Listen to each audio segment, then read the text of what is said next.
নমস্কার বন্ধুরা, শিবটা কিচেনে আরেকটি নতুন পর্ব দেখার জন্য আপনাদের সবাইকে স্বাগত। আজ আপনাদেরকে তৈরি করে দেখাবো ডিম আর পটল দিয়ে রেসিপি। এটা খেতে ভীষণ ভালো লাগে। একঘেয়েমি পটল না খেয়ে মাঝে মধ্যে স্বাদ বদলাতে এইভাবে রান্না করে দেখবেন, খেতে ভীষণ ভালো লাগে। মাত্র কয়েকটা উপকরণ থাকলেই হাতের সামনে এটা তৈরি হয়ে যাবে, আর যে কেউ তৈরি করে ফেলতে পারবেন, এতটাই সহজ। তাহলে দেখে নিয়ে যাক বন্ধুরা আজকের রেসিপি। এবারে পটল আর ডিমের রেসিপিটা শুরু করা যাক। গ্যাসটা অন করে কড়াটা গরম করে নিয়েছি। কড়াতে প্রথমে সরষের তেল দিয়ে দেবো, দিয়ে ভালো করে তেলটা গরম করে নিতে হবে।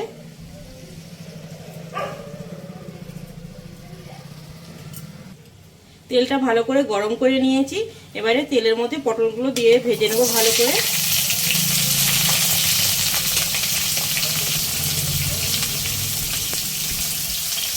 এক চামচ লবণ আর হলুদ দিয়ে ভালো করে ভেজে নেব পটলগুলো।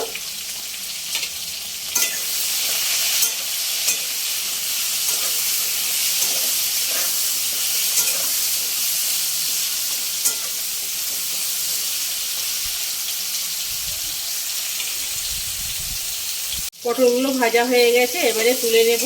এই রেসিপিটার জন্য এইরকম গোল গোল করে পটল কাটলেই রেসিপিটা বেশি ভালো হয়। ভাজা হয়ে গেছে, এবার তেল থেকে তুলে নিতে হবে।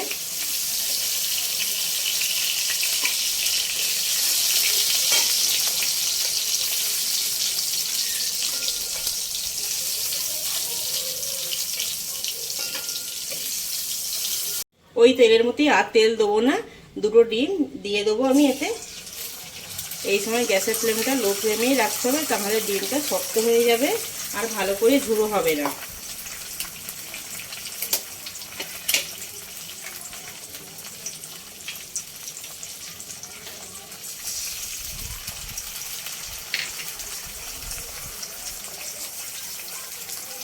ডিমটা এইভাবে ঘেঁটে দিয়ে ঝুড়ো করে নিতে হবে, এইভাবে খুন্তি দিয়ে।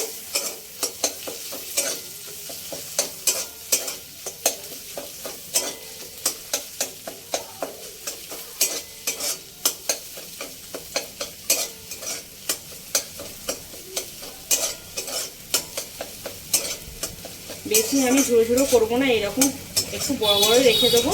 এবারে ডিমটা ভাজা হয়ে গেছে, নামিয়ে নেবো।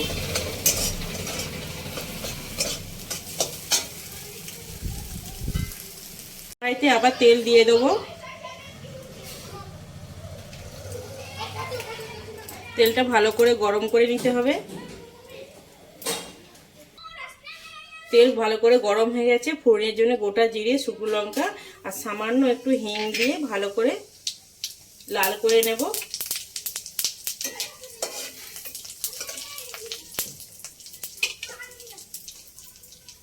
জিরে আর লঙ্কাটা ভালো করে লাল হয়ে গেছে। এবার দুটো পেঁয়াজ কেটে রেখেছিলাম, ওটা দিয়ে দেবো।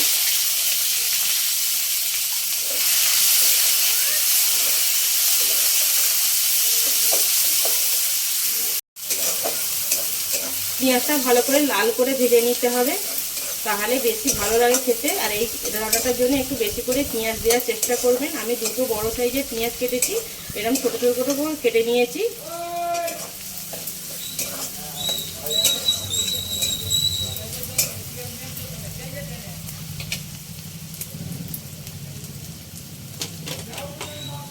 পেঁয়াজটা ভালো করে লাল করে ভেজে নিয়েছি। এবারে আদা রসুন বাটা দিয়ে আবার একটু ভালো করে ভেজে নিতে হবে। এক চামচ আদা রসুন বাটা দিয়ে দেবো। আদা রসুন থেকে কাঁচা গন্ধ যাওয়া পর্যন্ত ভেজে নিতে হবে।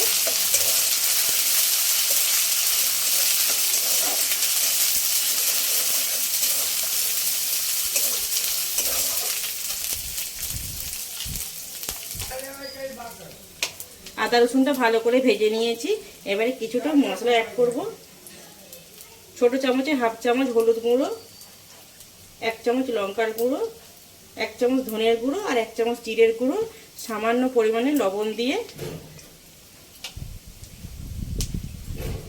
ভালো করে ভেজে নেব। আগে পটলে লবণ দিয়েছি, তাই লবণের পরিমাণটা কম করে দিলাম। সামান্য একটু জল দিয়ে মশলাটা কষিয়ে নেব।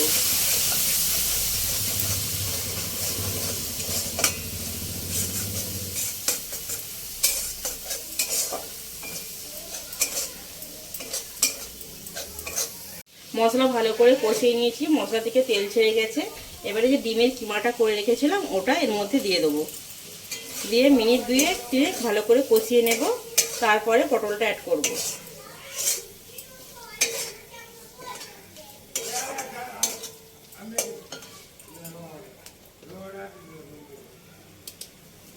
দিয়ে 3 মিনিট ভালো করে কষিয়ে নিয়েছি, এবারে এই পটলটা দিয়ে দেবো,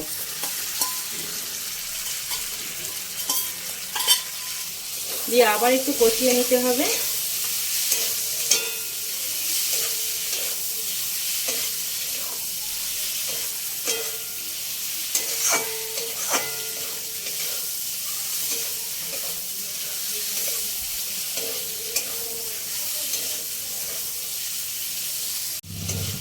পটল দিয়ে ভালো করে কষিয়ে নিয়েছি, এবারে সামান্য একটু জল দিয়ে পটলটা ভালো করে সেদ্ধ করে নিতে হবে। বেশি জল দিলে এই রেসিপিটা খেতে ভালো লাগবে না, তাই অল্প পরিমাণে জল দিতে হবে। এটা মাখা মাখা হবে একটু।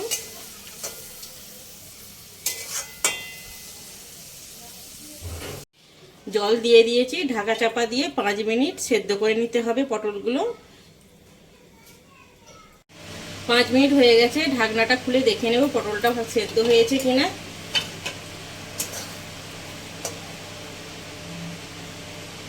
পটলটা ভালো করে সেদ্ধ হয়ে গেছে।